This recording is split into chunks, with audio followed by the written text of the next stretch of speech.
Oke guys, sebelum melanjutkan, jangan lupa like dan komen. Dan yang baru bergabung, jangan lupa subscribe dan aktifkan loncengnya.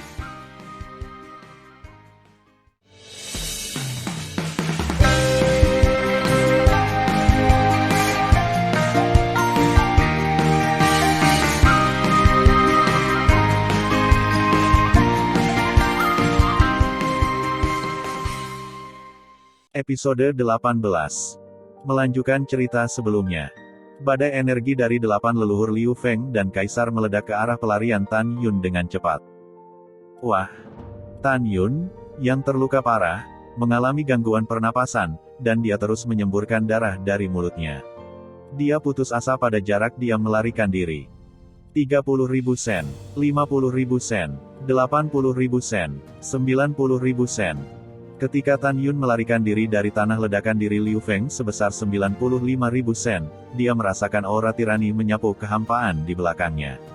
Di bawah aura ganas, kulit punggung Tan Yun hancur seperti piring keramik. Darah yang menggelegak keluar dari tubuh, memperlihatkan tulang belakang yang padat. Tan Yun melarikan diri ke udara dan melihat ke belakang tanpa sadar.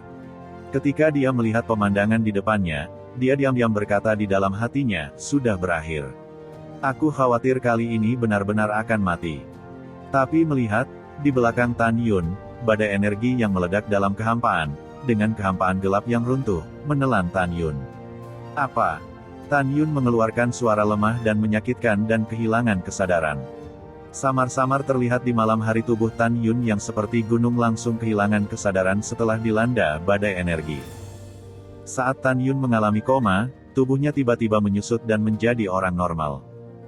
Di bawah pengaruh badai energi, hampir 80% daging dan darah lengan dan kaki Tan Yun robek dan hancur, dan organ dalamnya ditutupi dengan luka yang mengejutkan, hampir pecah.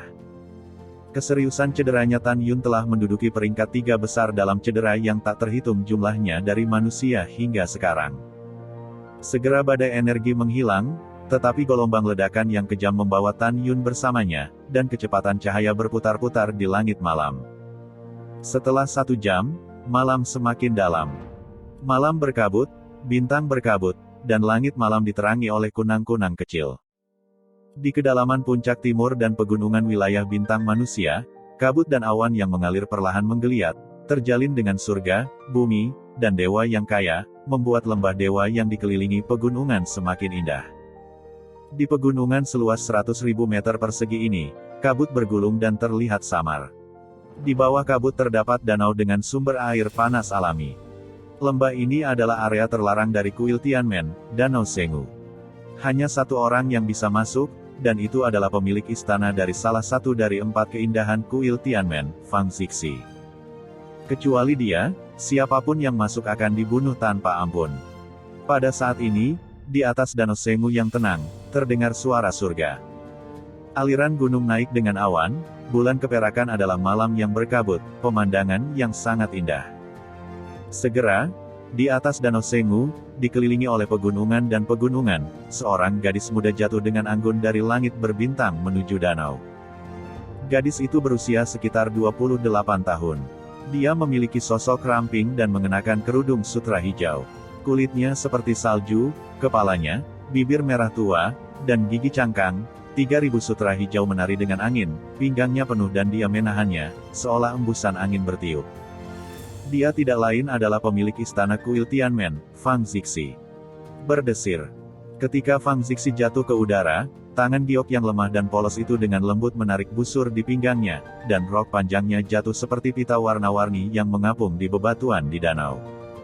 Tubuhnya yang lembut dan tanpa tulang berputar di udara, dan jubah putih terbang menjauh dari tubuhnya dalam tarian anggunnya. Segera, dia menukik ke bawah, membawa bunga air jernih, menyelam ke dalam danau berkabut, dan mulai bermain. Pada saat ini, dia melepaskan penyamaran yang seharusnya dimiliki oleh pemilik istana, seperti gadis murni, merasakan ciuman danau. Hehe, nyaman sekali.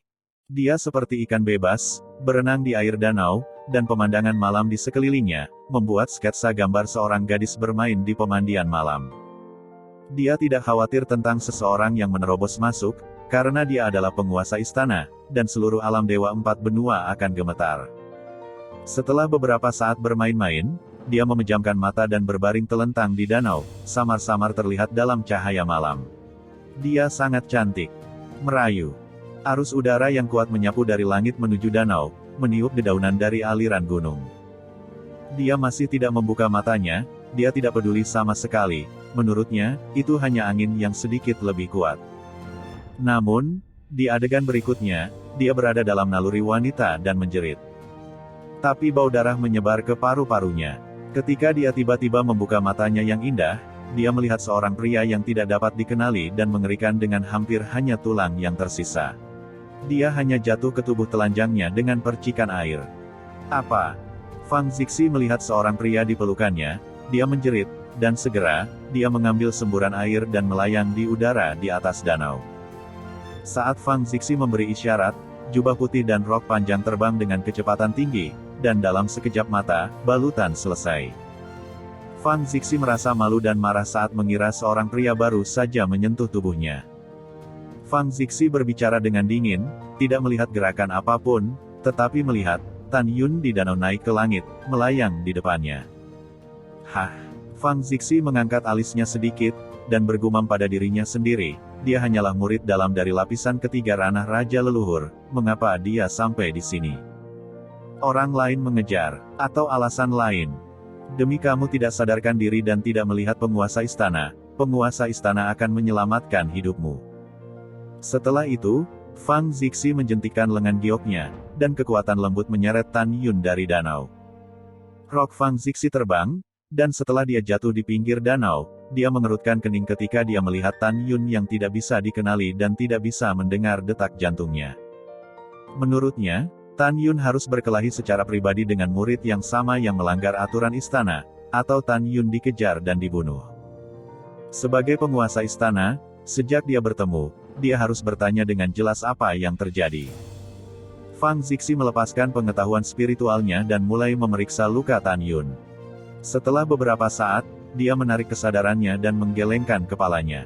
Dengan ringan menghela nafas dan berkata, orang ini dan musuh membakar dirinya sendiri pada jiwa Raja Leluhur.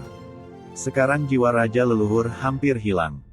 Dia mengalami jantung rusak, dan organ dalam lainnya telah rusak parah, dan dia tidak berdaya untuk pulih. Fang Zixi tahu bahwa dengan cedera Tan Yun, dia tidak tahan dengan khasiat obat dari pil apapun. Singkatnya, tidak ada pil yang bisa diminum oleh Tan Yun, jika tidak khasiat obatnya akan membuat Tan Yun mati total lebih cepat. Berdebar. Tepat ketika Fang Zixi percaya bahwa Tan Yun akan mati, tiba-tiba, detak jantung yang tak terdengar dari tubuh Tan Yun. Hah? Mata indah Fang Zixi menunjukkan ekspresi terkejut. Menurutnya, jantung rusak Tan Yun tidak mungkin mendengar detak jantung. Berdebar. Pada saat ini, detak jantung lemah datang dari tubuh Tan Yun lagi. Kali ini, dia yakin dia tidak salah dengar. Dia buru-buru melepaskan kesadaran ilahi dan menarik tubuh Tan Yun. Ketika dia selanjutnya melihat perubahan pada tubuh Tan Yun, dia terkejut. Fang Zixi menemukan melalui kesadaran ilahi bahwa jantung yang telah pecah di tubuh Tan Yun secara ajaib sembuh perlahan dengan kecepatan yang terlihat dengan mata telanjang. Tidak hanya itu, dia juga menemukan bahwa organ internal Tan Yun lainnya juga pulih. Sungguh kemampuan pemulihan yang kuat. Mata indah Fang Zixi menunjukkan keterkejutan yang tak terbendung, siapa dia dan mengapa kemampuan pemulihannya begitu mengerikan. Dalam ingatan Fang Zixi, bahkan di masa lalu yang jauh, ketika Dewa Kuno yang abadi belum punah, kecepatan pemulihan dari cedera tidak secepat Tan Yun. Bagaimana mungkin dia tidak terkejut? Tanpa diduga, akan ada murid seperti itu di kuil Tianmen penguasa istana. Fang Zixi berbisik pada dirinya sendiri, cincin leluhur di jari giok rampingnya berkedip, dan menara leluhur ruang waktu terbang keluar. Berubah menjadi pagoda leluhur yang indah dengan ketinggian 100 kaki. Tidak melihat gerakannya, Tan Yun yang berbaring di rumput dengan lembut melayang dan terbang ke lantai pertama menara. Dia memasuki menara dan berdiri tegak dan langsing di depan Tan Yun. Dalam pandangannya, tidak hanya organ internal Tan Yun yang rusak mulai menunjukkan vitalitas yang kuat, tetapi juga tulang, daging, dan darah Tan Yun. Dia menemukan bahwa tulang-tulang tubuh Tan Yun yang patah juga sembuh dengan kecepatan yang sangat cepat. Pada saat yang sama tulang sembuh, tulang menghasilkan darah, dan daging. 2 hari setelah waktu di menara, organ dalam Tan Yun telah pulih 90%, dan daging serta darah yang hilang di tangan, lengan, dan seluruh tubuhnya telah diatur ulang. Fang Zixi melihat fitur wajah Tan Yun yang tajam dan diam-diam berkata, murid ini terlihat seperti bakat. Tampaknya dalam beberapa jam, dia akan bangun. Waktu di menara berlalu 1 menit dan 1 detik. 3 jam kemudian, Tan Yun dengan pakaian compang camping dapat melihat dari permukaan bahwa wajahnya pucat dan merah, dan tidak ada tanda-tanda luka. Kelopak mata Tan Yun sedikit berkedut, dan perlahan membuka matanya. Yang menarik perhatiannya adalah ruang yang aneh dan indah di dalam menara. Mungkinkah aku diselamatkan? Aku tidak mati. Tan Yun mencubit pahanya dengan tangan kanannya. Setelah merasakan sakit di pahanya, dia melompat dan berdiri di menara sambil tertawa terbahak-bahak. Hahaha, hahaha, aku belum mati. Hebat, aku belum mati, aku belum mati. Di luar menara, masih larut malam, di bawah sinar bulan yang redup, Fang Zixi masuk ke menara dengan dingin. Ya, kamu belum mati, dan kemampuan pemulihanmu mengejutkanku. Tan Yun tiba-tiba menoleh ke belakang, tetapi melihat seorang gadis cantik melangkah ke menara selangkah demi selangkah melawan sinar bulan. Wanita yang cantik. Setelah Tan Yun berseru di dalam hatinya, dia juga menemukan bahwa dia tidak dapat melihat kultivasi Fang Zixi. Junior Tan Yun telah melihat senior. Tan Yun tampak bersyukur, mengepalkan kedua tangannya, dan membungkuk dalam-dalam, terima kasih, senior karena telah menyelamatkan hidupku. Fang Zixi berkata, saya tidak melakukan apa-apa. Setelah Anda koma, Anda terluka parah dan Anda tidak dapat minum pil. Saya baru saja membawa Anda ke menara saya. Tan Yun masih berterima kasih, dan berkata dengan tenang, para junior masih ingin berterima kasih. Seperti yang kamu katakan, jika aku belum bertemu denganmu setelah koma, bahkan binatang buas pun dapat menelan junior. Kamu baik kepada junior, itu fakta.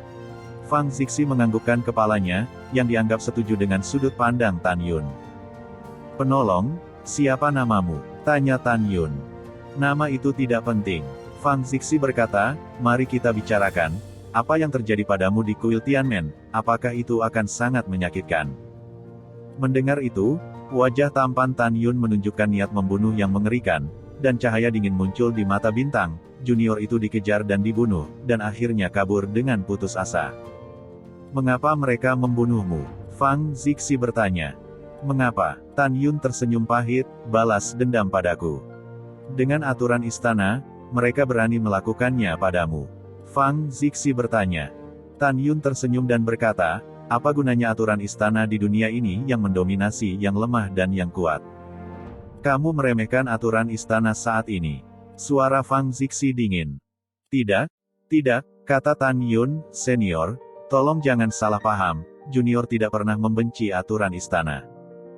Junior artinya. Tanpa menunggu kata-kata Tan Yun, Fang Zixi berkata dengan dingin, katakan yang sebenarnya tentang apa yang terjadi padamu. Jika tidak, kamu dibunuh di tempat berdasarkan kejahatanmu yang menghina istana. Jangan-jangan. Tan Yun buru-buru melambaikan tangannya, keringat dingin yang halus muncul di dahinya. Senior, kamu cantik alami, dan kamu adalah orang yang baik pada pandangan pertama. Jangan marah. Junior bisa memberitahu senior. Setelah dipuji oleh seorang murid karena kecantikannya, Fang Zixi merasa sedikit lega. Bahkan jika dia adalah penguasa istana, dia juga seorang wanita, dan tidak ada alasan untuk tidak suka dipuji karena kecantikannya. Ayo bicara, gadis ini mendengarkan, kata Fang Zixi. Oke, ketika Tan Yun menjawab, dia jelas menemukan bahwa setelah dia memuji kecantikan pihak lain, niat pihak lain untuk membunuhnya turun drastis. Tan Yun berkata dengan ekspresi lurus, generasi muda baru saja memasuki kuil Tianmen selama 10 hari, dan sekarang aku adalah pembantu dari petapa tertinggi dari bintang 4 bintang seni. Generasi yang lebih muda. Tunggu. Fang Zixi mengangkat alisnya, apakah kamu bukan murid istanaku? Yah, tidak. Tan Yun berkata, aku hanya pembantu. Yah, kamu lanjutkan, kata Fang Zixi. Itu senior. Tan Yun berkata dengan jujur, ketika junior berada di kuil Tao Huji, murid dari pintu dalam domain bintang 4 seni meminta junior untuk membantunya pergi ke bintang obat ajaib dan mengumpulkan obat ajaib. Itu saja. Selain itu, meskipun bocah itu tidak sebaik murid tukang, dia tidak wajib membantunya mengumpulkan obat ajaib, bukan? Fang Zixi bertanya, jadi kamu menolak dan diburu? Itu tidak benar. Tan Yun berkata dengan tatapan acuh tak acuh, junior itu tidak hanya menolak, tetapi juga memukulinya dengan kejam. Setelah mengambil murid itu dan pergi, saya menemukan sekelompok murid dalam, dan mereka membunuh saya. Saya datang ke sini untuk pertama kalinya dan tidak ingin menimbulkan masalah, jadi saya menghapusnya. Salah satunya adalah Huang Fufeng, putra penatua penegak hukum dari Bintang 4 Seni. Karena aku menyakiti Huang Fufeng, Huang Fuzong, penatua penegak hukum pintu dalam, mengirim Ji Wushuang dan Duan Ru untuk membunuhku. Mendengar ini, mata indah Fang Zixi menunjukkan niat membunuh yang dingin. Jika yang kamu katakan itu benar, kejahatan Huang Fuzong akan meningkat satu tingkat, dan dia akan mati. Benar, benar, benar. Tan Yun berkata, senior, kamu terlalu benar, benda tua ini terkutuk. Lalu bagaimana? Fang Zixi berkata, kamu dikejar oleh Ji Wushuang dan Duan Ru. Tidak, mereka bukan lawanku karena mereka berdua. Tan Yun berkata, saat itu, Ji Wushuang dan Duan Ru menipu saya dari kuil Wuji. Ketika mereka ingin membunuh saya, Duan Ru dibantai oleh saya di tempat. Kemudian, saya mengejar Ji Wushuang, mengetahui bahwa saya telah mendorongnya sampai mati lagi. Mendengar ini, Fang Zixi menatap Tan Yun dengan dingin, dan berkata, berbohong, kamu terus berbohong. Menurut apa yang kamu katakan, Ji Wushuang adalah murid terkuat pertama dari sekte dalam dari domain Bintang 4 Seni, dan Duan Ru adalah yang terkuat kedua dari sekte dalam. Dan kamu, itu hanya di ranah 3 raja leluhur. Kamu juga bisa membunuh Duan Ru dan kamu mengajar Ji Wushuang. Pada titik ini, Fang Zixi berkata dengan dingin, gadis ini akan memberimu satu kesempatan terakhir, sejujurnya. Jika tidak, kamu akan mati.